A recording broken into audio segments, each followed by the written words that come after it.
Hey, what's going on, everybody? It's Rich Perez, welcoming you back into the rundown. Today, we have another special guest in the building, two-time NCAA champion, world bronze medalist, 2021 Olympic hopeful, Nick Gwiazdowski. How's it going, my man? How you doing? I'm doing well. How you doing? How's your weekend been? My weekend's been pretty good. I can't complain. And yourself? It's been good. Got to visit some close friends I haven't seen in a while, and heading out to Pennsylvania to do a little training. So don't get any better than this. That's good. So usually how I've been starting it out is basically, with somebody as accomplished as yourself, there's always a start to get where you are. So how exactly did you get your start in wrestling? Was it a family thing, something in town? Like what was it exactly? It wasn't a family thing. My neighbors, they both wrestled, and we were good friends with them. And they were a year older than me. We were good friends with them, and their dad was a coach, and that kind of got me involved in it. I spent a lot of time fighting with my older brother too, so that plugged me right into kind of combat already. So, and I enjoyed it and kind of stuck with it, found a little success, and I really, took enjoyment in it at a young age. Around what time did you start wrestling? Was it elementary school, middle school? Yeah, I think it was, like first grade maybe. I was like 5 or 6. Okay, so was there a specific club that you were in? I know just for a couple of weeks, maybe 2 months. Yeah. No, it was just the Duanesburg youth program. Just a couple week Pee Wee league at my elementary school that was put on. So I started right at the bottom. At what point did you really start to see a success? Was it something that kind of happened right away, or did it gradually come as you got a more feel for the sport? The success, I had success in my area, and then I'd go to a bigger tournament outside my area to get my butt kicked. Mm-hmm. And that's kind of been consistent throughout my entire career. You start to, really own it in where you're at, whether it was the Capital Region of New York, then you go to Syracuse and get your butt kicked, or you start to, dominate the section, and then you go out of state and get your butt kicked, or a different part of the state, then you dominate the state. You go to the Nationals, and you get your butt kicked once or twice. Then you dominate the Nationals, and you go to the Worlds, and then someone kicks your butt. Yeah. And every time in between, you go back to the drawing board, work a little bit harder, work a little more diligent, and try to dominate that next level. So it's kind of an ongoing thing that's been throughout my entire career. Right. So, coming from New York myself, obviously you were up in Section 2. I'm in Long Island, but we got a pretty good knowledge of you guys from down here. Were you in Section 2? Obviously, you guys are real known for like Journeyman, Frank Papalizio. Were you involved in them at all at one point in your career? Yeah, that was a wrestling club that I started with in 6th grade when I started wrestling off season. Throughout, I'd say even to this day I'm still involved with them and doing some online teaching with them and doing clinics there often. So I'd say to this day I'm still kind of involved with them. Yeah. How much would you attribute Journeyman and Frank to the success that you had throughout high school? I would say quite a bit. He supplied a next level of coaching and competition to my life. My high school coach was great, great mentor, a great coach, successful, recognized, like a father-like figure, awesome guy. Actually, like grandfather figure is a little bit older. But Frank was the one that got in there and pushed me a little bit more, brought me to some different tournaments in the off season. And we further developed under him. So it was a combination of both of them, but both left me with a very positive outlook on the sport and helped mold my view of the sport currently. Right. See, obviously we're talking about Frank. You had actually, by the time you were finishing up with school, you were committed to go to Binghamton. Pat Popolizio was the head coach over there at the time. Obviously, him and Frank are brothers. Did Frank's influence have anything to do with your recruitment to go to wrestle for Pat at Binghamton, or was it just Pat itself? Like, how did that materialize?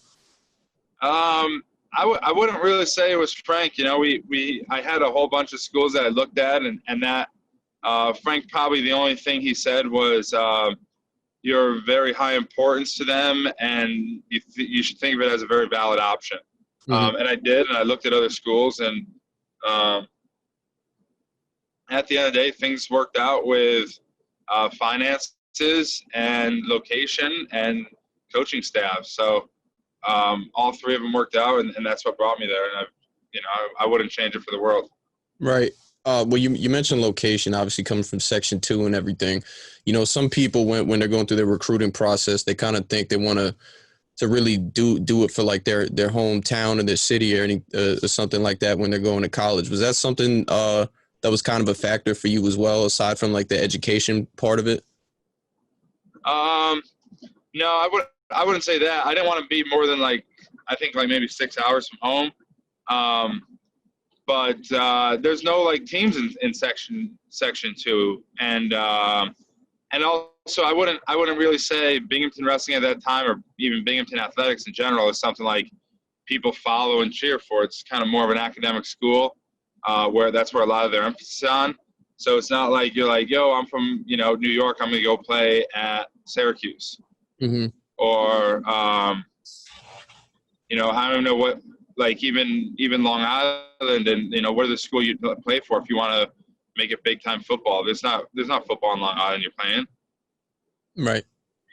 So it wasn't like an attachment to it that way. I've never been a big college sports fan growing up. That was this is my dream school. I want to wrestle for them. Nah, it just kind of worked out, and that was the closest Division I school to me. Well, just to continue with your recruiting process too. Like, how was it? Getting to know Pat and talking to him, everything. Because at the time when you were getting recruited, Binghamton was really starting to as a wrestling program, was really starting to take off with, I think Donnie Vincent might have already been there before you got there. Was Justin Lister. Yep. Was an All-American at 157 pounds. You had another All-American there as well, I believe, at 184, 197. Yeah. So, it was. No, go ahead. Yeah, it was starting to show some promise in a couple All-Americans, and like I mentioned, I knew I was of high importance to them, But when I was getting recruited, even 10 years ago, or close to 10 years ago now, I don't know, a couple coaches were like, "Hey, we'd love to come on a home visit." I was like, I don't want you at my home. I don't know you. Mm-hmm. And now if you're not at a kid's home on the first day you're allowed to be, you're wiped off their list. Yeah.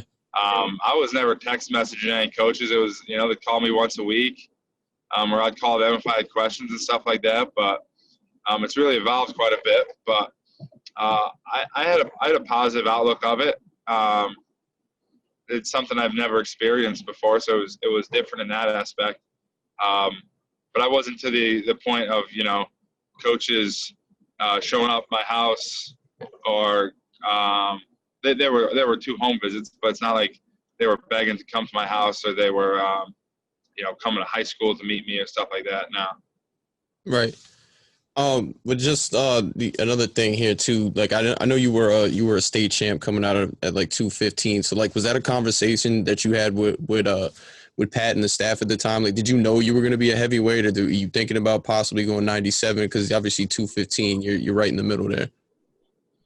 Yeah, I thought heavyweight was way bigger than what I was. And I was like, yeah, I'll probably go 197. I know college guys cut a little more weight, and I just didn't think of myself as that big at the time, especially compared to some college 97-pounders. So that's kind of what I thought. And then I didn't get any smaller. I showed up at school 220. I was like, dude, yeah, I'm not a 97-pounder. It's 23 pounds. So I was like, just be a heavyweight and grow as I grow and lift weights. I lifted a little bit of weights in high school, but really when I went to NC State, we brought it to the next level. Yeah. Well, what was the outlook for you that year? Because you came out as a true freshman, pretty highly touted. You started making some noise coming out the gate too. So like, what was the outlook for you that season when you talked to the coaches about, you know, coming out a red shirt out the gate, and, you know, what the expectations for you was? Yeah, I think I don't really know if I had expectations for myself. I didn't know where I stood amongst the national scene. Early on, I lost to two guys, and they were both in the top 20. I just knew, like, just go out there and wrestle hard. Like, I knew I was in shape. I knew I could do things they couldn't do, but I just needed to do them smart, and I've gotten a lot smarter over my career. So, you know, I made a lot of mistakes, but that's how you kind of fix things. You make mistakes in competition, and lesson learned, don't do it again, and get better from it. So I'd say that's what I did a lot of, but still continued to improve, and eventually, you know, after a lot of positive talk from Pat and Frank Beasley, I was staying on the podium at the Nationals. So take me through that national tournament. You were a conference champion for Binghamton. You go into that national tournament, true freshman. You end up making the podium, but kind of take me through that national tournament. Were there nerves there? The path of what you were looking for? Like, what was going through your head and everything? How did you get to where you were? Huh. That was a while back, but I don't I didn't really know what to expect. The guys that I did wrestle that year were either outside of the top 20 or like 19. I was ranked like 19th or 18th or something going to the Nationals. And I wrestled some guys that were ranked like 1, 3, 4, and like 8. And they all beat me. That I wrestled that kind of whipped my butt a little bit. They're in that All-American picture. And the guys that I beat aren't really in that relevant picture. I didn't see like middle of the pack guys. So I just went out there and wrestled. I wanted to do my best, and obviously All-American, but I don't think I would have been heartbroken if I didn't. I just went out there and gave my best effort, which is something I've always had the ability to do, I think. So I mean, that's interesting to hear you say the guy with all your accomplishments. So like, when you came on, when you finally got that accomplishment, it was just like, you know, because a lot of guys, they get on that podium, they're real excited. Was it just like whatever for you? No, I was definitely excited. I was like this is sweet, you know, like that kind of is a big check mark in my career to say I'm a 4-time All-American, and I did it as a freshman at heavyweight. I think that's real cool. Yeah. I just didn't at the time, like going into the Nationals, you know, I didn't really know what to expect. I didn't know how the tournament ran. I knew it was 3 days long. I ended up going 5-3. I wrestled 8 matches over 3 days. I was pretty fried. Right. But I just kept fighting and kept going. Well, you know, right after that, you know, Pat ends up taking the job at NC State. You know, you mentioned how, you know, going through that recruiting process, how like Frank had talked to you about like how you would be a big deal for Binghamton and what they were trying to do and everything. What's going through your head like when you hear that he's this guy that recruited you, him and some other people on his staff are headed to this other school? Was it just like a no-brainer that you were going to follow him to NC State, or was other things going on in your head about like what if you should stay, or if you might even want to go somewhere else besides NC State? It did cross my mind. When he first told me about it, I was like, what? That's so far away. I don't know anything there. But then I got to think about it. I was like, well, I've had success with these two coaches. I've done something, you know, pretty big accomplishment, I'd say, at that time. And it passed my mind to think about, like, open up my recruiting and check out other schools. But then again, it was like, you know, I don't know any of these other coaches, and, you know, they're saying they're going to take care of me here, and I already have a relationship, and I know they know me. So I went on a visit there, and I don't even know if like they were new there, so I probably got a tour on campus. I don't even remember. I didn't really care. Yeah. it was a cool wrestling room, had a bigger weight room, and everything was bigger. And I said, yeah, let's do it. And it'll be a decision I never regret. For the first 2 years, the first year and a half or so, I really didn't like it. It was far from home. I didn't have many friends there, except for like 3 guys, and it was really hot, different pace of life. Things were just different.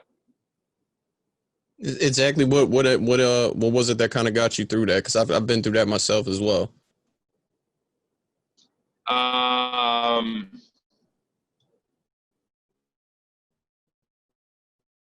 Just knowing, like, because my first year there, I redshirted, so and the team sucked, and I wasn't really friends with anyone on a team.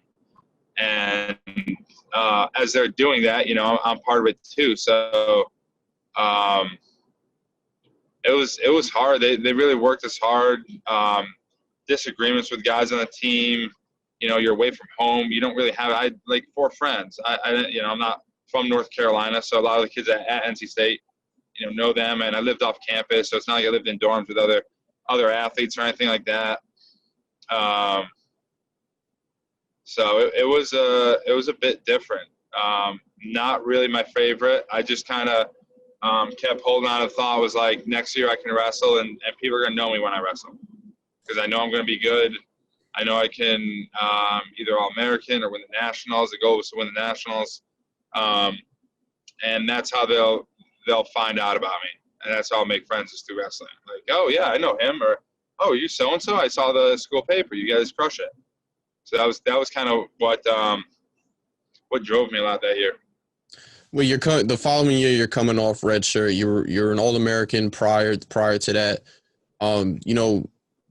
Did you like expectations like coming into that season? You're going to be a national champ, because you had Tony Nelson, who's the returning champ from Minnesota there, or returning multiple time champ from Minnesota there, as well as a couple other good guys there too. And Nate McMullen was there. I think Zach Ray from Lehigh was still eligible at the time. So like, what were your expectations going into that first season, strapping up the singlet for NC State?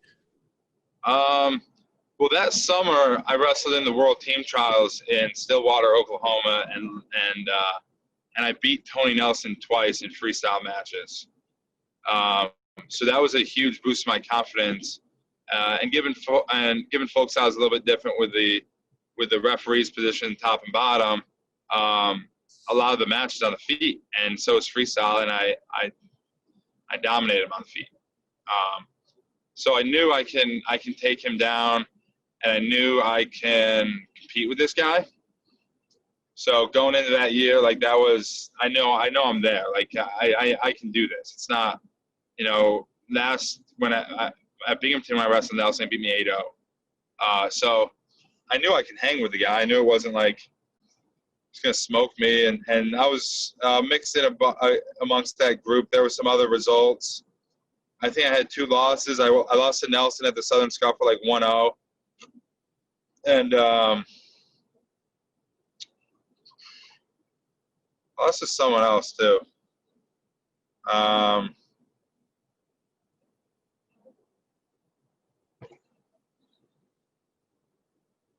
Maybe Adam Kuhn or something. Mm-hmm. Yeah, so I won the national. I had like a 43-2 record. Well, I know the other thing to that with that season is you weren't favored and everything. Did you come into that with a chip on your shoulders? I saw the interview you did with Flo right after you had won it, and it seemed like you came in there with something to prove. Yeah, I can get like that with tournaments. I definitely do. I think there's always something to prove, because as soon as, like, when you're not at the top, like, you're trying to prove you belong at the top, and once you're at the top, you're trying to prove, like, yeah, I'm here for a reason. Like, I'm damn good, and I'm still here. Like, as soon as you make it to the top, they want to see you lose. Everyone wants to see you lose. They always want to see the underdog win, the number 2 guy, the upset, whatever, the new guy take over, beat the old guy. That's like stories all this time. People love to see that. And especially in the media, like that's the stories they want. That's a headline. So-and-so loses. Or, it's just how they write, and that kind of fuels me a little bit. And that's a big reason why I don't read any media. because it doesn't do anything. It doesn't affect anything. So when I'm at the top and I'm trying to win something again, that's how I look at it. And when I'm coming to the top, I want to put my name in those headlines. So when exactly did I asked Machiavelli the same question. You know, you're a national, not only you a national champ, but you stopped Tony Nelson from winning his third, which would have been a huge deal, would have cemented him as one of probably not the greatest NCAA heavyweights ever. So, you know, when you knock him off, does it like instantly hit you like about what you did? You're a national, not only you a national champ, but, you know, the win that you got was a big deal too, or did it take some time to finally hit you? No, as soon as it happened, I scored the winning takedown on the line with a couple seconds left. And that's when it kind of hit me, like, because the ref's behind me, and then there's a guy counting the ref like 5, 4, 3, 2, 1. And at that point, I was like, yo, this is real. I'm the best in the country. Right. And being dead center of the, what was that, Oklahoma City, I think? Yeah. Yeah, being dead center in Oklahoma City, like that got real for a second. That was very exciting. Yeah. Probably the most exciting I've ever been. Winning the college nationals is something like nothing else. How would you compare that to you know, placing at the World Championships? You make a lot more money placing at the World Championships. But winning the college nationals is special because you're forever remembered in your school. And people in New York don't really have universities like they do in different states. What's the biggest university in New York sports-wise? Maybe Syracuse? Yeah, I'd probably say Syracuse. Maybe you could throw a St. John's in there when their basketball team is doing very well. Yeah, you know, but even that, Syracuse is big time, but St. John's is a mid-major kind of. Yeah. But when you got you know, big time schools that put a lot of money into it and that people religiously follow around the country, it's cool. It's cool to say, yeah, I won a nationals for them, and NC State fans kind of like will forever know who I am because of that. There's a lot of people in the U.S. that have won medals for the worlds and this and that. And it's just not as popular as college wrestling. Yeah. Like when you're at the college, it's beyond just wrestling. Now it's NC State, and that's a whole university. You know, USA Wrestling is just USA Wrestling. Mm-hmm. And just people that follow American wrestling. NC State Wrestling or University Wrestling is people that follow that university. Right. They follow all the sports. Those fans follow all the sports. Especially when something like a national championship happens. How was that reception for you when you got back to Raleigh? It was cool. I got a lot of respect out of people. Not that they were disrespectful to me, just a lot more recognition. And it was that door to meet new people and people to know who I am that I really looked forward to. Because I'm not the most outgoing person. I have become more, but then I wasn't, and that's kind of what my real goal was. Like, I want to win this, and people know who I am to kind of meet myself and make more of a home here. Right.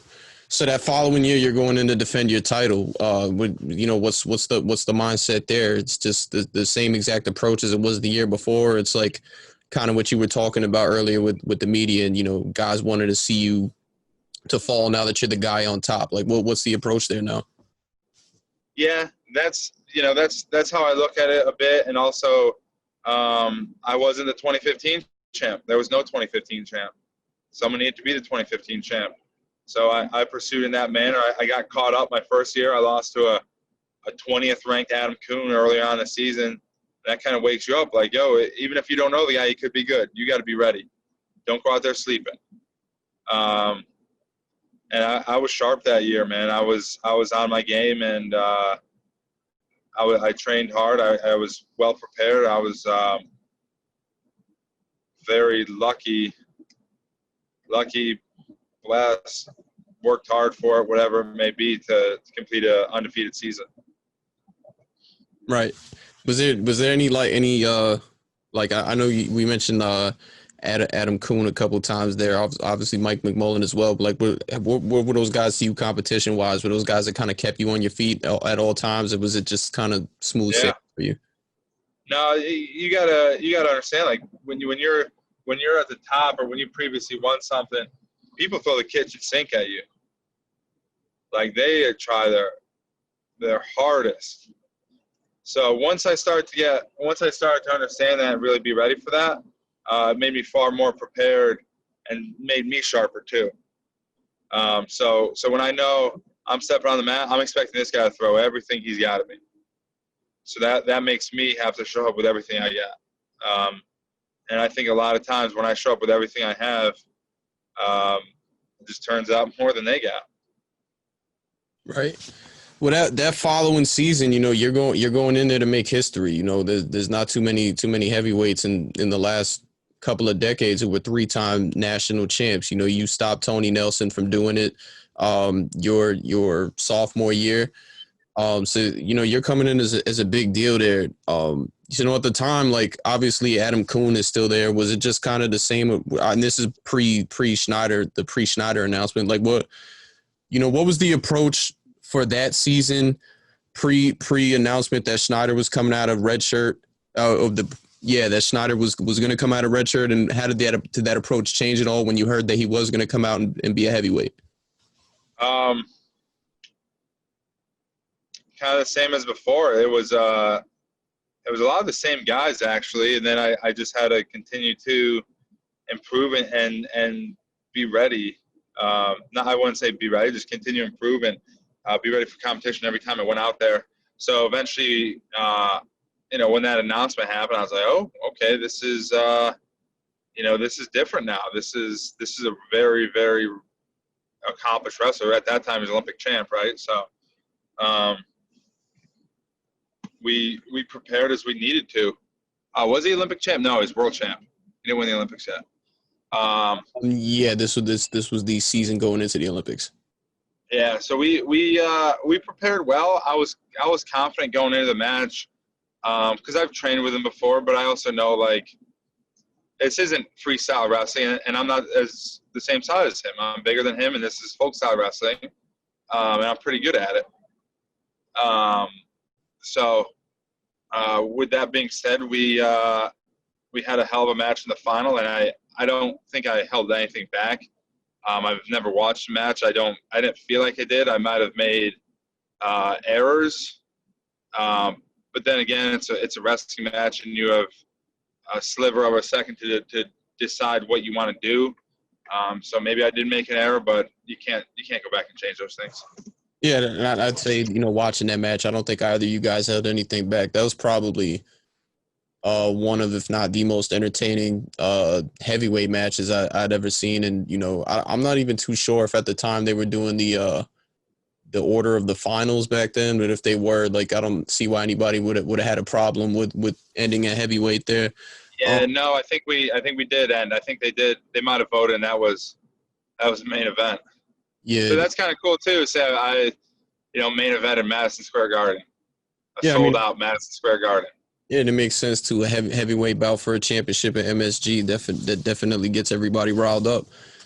When he made the announcement, though, like, did it?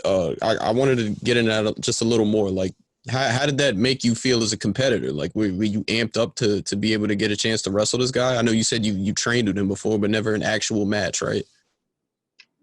Yeah, no, never an actual match. I helped him prepare that summer for the Worlds. I was out at Ohio State a few times. I didn't really see it coming. Ohio State, I think, won the Nationals that year, or maybe they were second again, too. 2016. If they weren't runner-ups, Oklahoma State was the runner-up that year. Yeah, so they didn't win. And they pulled him out to hopefully help them win the tournament. So I was a little surprised because I thought we were kind of I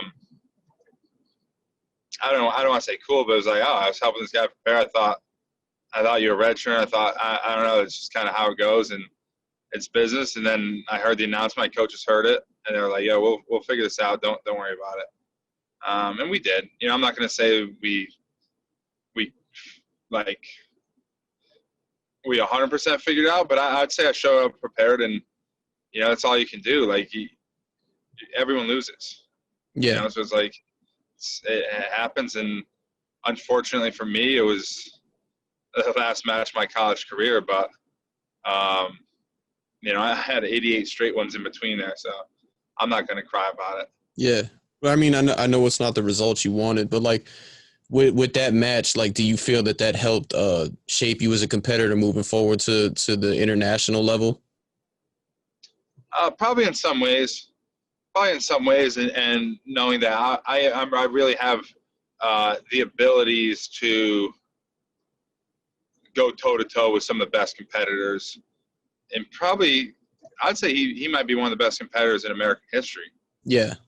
At the age of 24, he's probably at, or 25. I don't think he's 25 yet, but and his medal count, that's probably one of the greatest competitors in American history. Mm-hmm.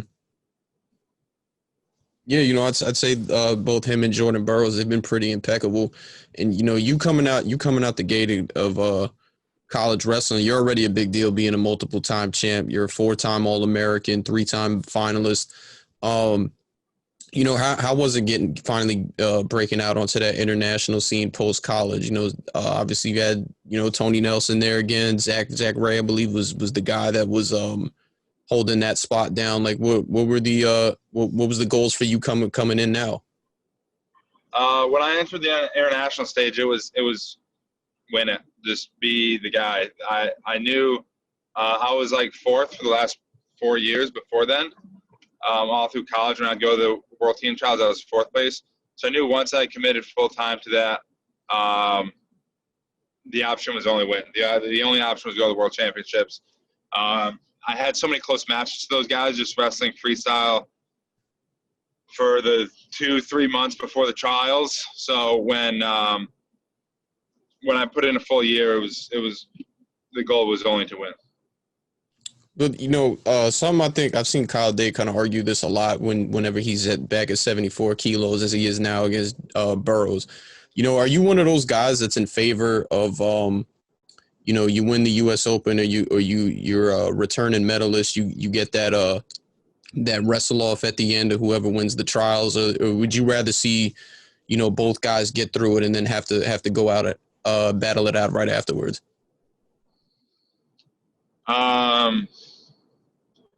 I personally think if you've done enough to prove that you are the top guy, then yeah, you can sit out. I've done it 2 times, but you've done something to the goal, right? That's good for US. So you should be ahead because you prove yourself at the biggest stage, or you won the US Open at an open weight class where there's no returning medalist, and the US Open had everyone in it. Like if you beat all the guys one time through, then and in the tournament field, go sit in the finals. I don't have a problem with it. I think it's definitely very favorable to the guy that's winning. But then again, if you're winning, you're good, and the U.S. wants to have the best team possible.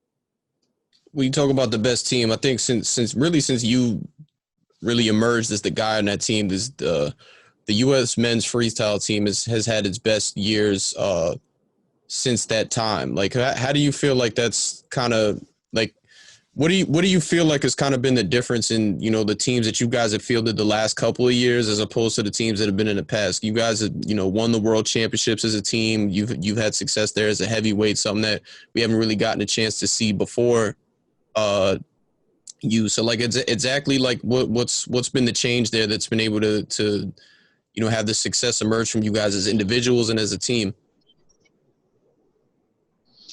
I think it's a huge boost to the American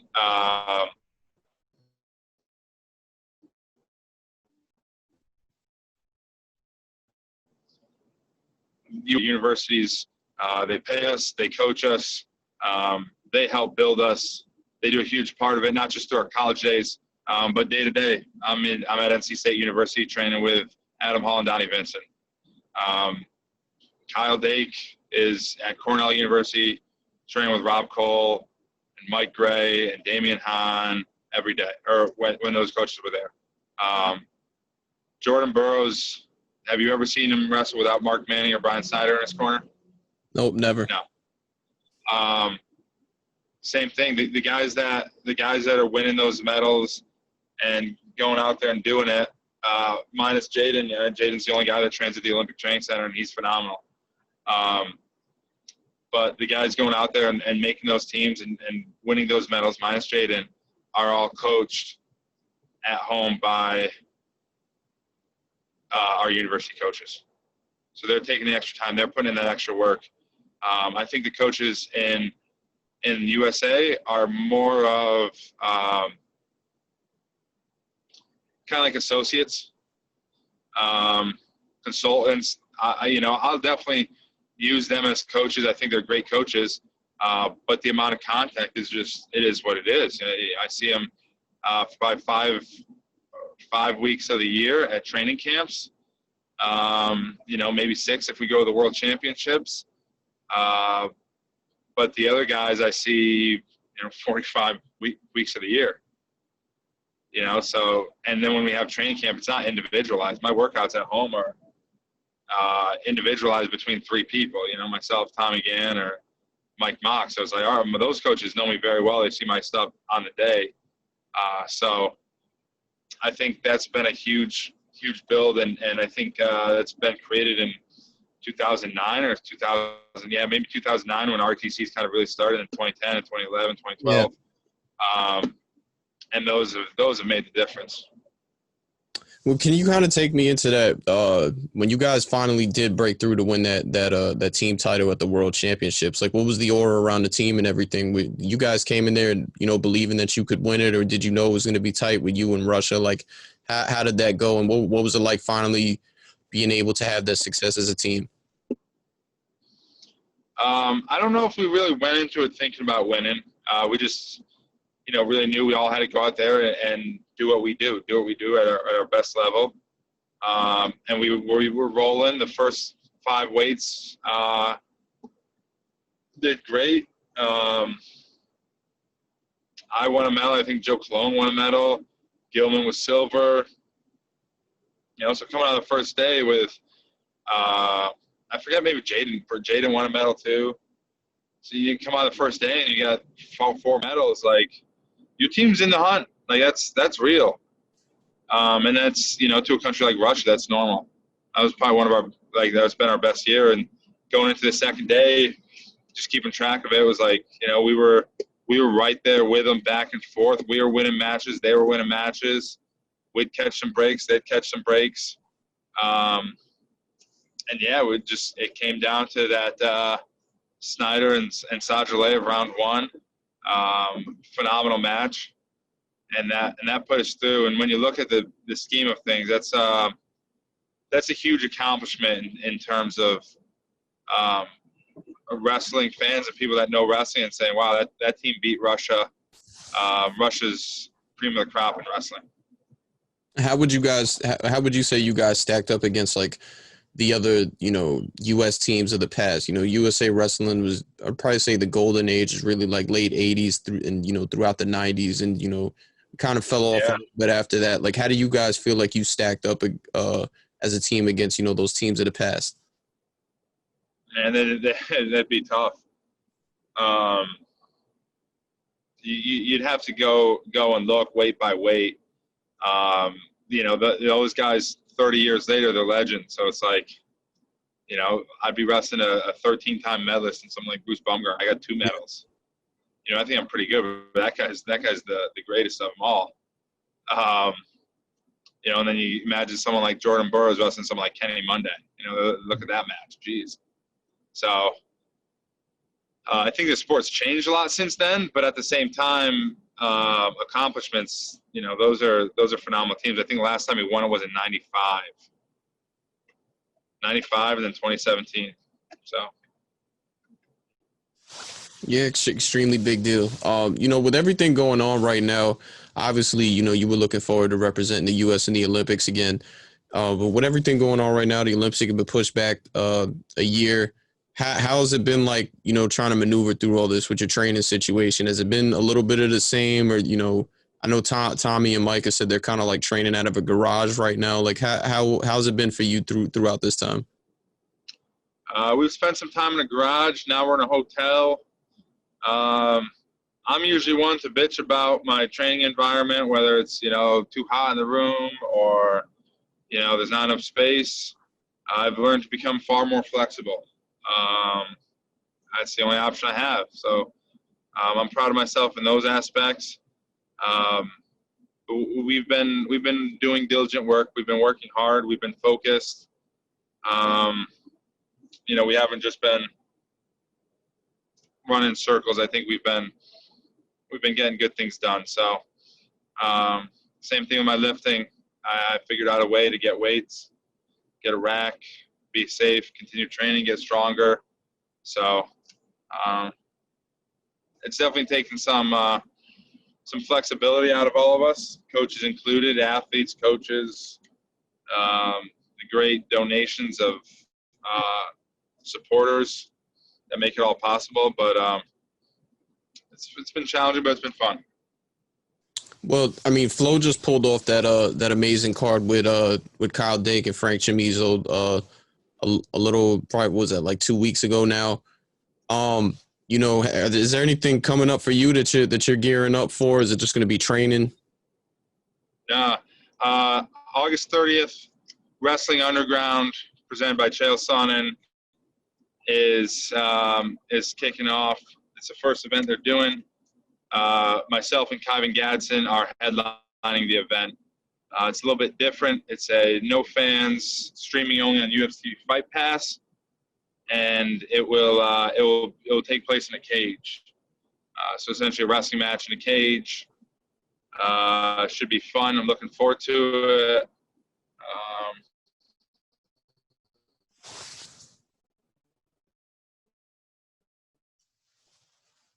Yeah, that's kind of it. So March, a couple of weeks off in April, and then May, June, July, almost August. 4 months? I don't know if I've gone 4 months without competing my entire life. So I'm excited to get back in there and shake hands and the whistle blow. How are you going to be prepping for this match against Kyvan? I mean, he's usually a 97 kilo guy, so like, you worried about like his possible speed coming up against you? Like, what's the game plan there? We've definitely had our share of live goes in practice and whatnot. He does have a little speed on me, but I think position and activity and intensity and power can definitely hold those off. So focus on holding position, making him feel me, be heavy with my hands, be intentional with my hands and my movements, and come out of there with a W. Definitely. We'll be definitely looking forward to seeing that, man. I appreciate you having on. I don't want to take too much more of your trip. I want to thank you for coming on again. And we will definitely catch you over there, and we'll catch you guys next time on the Rundown. That's Nick Gwiazdowski, world bronze medalist, multiple-time national champs. Rich, again, we'll see you guys next time.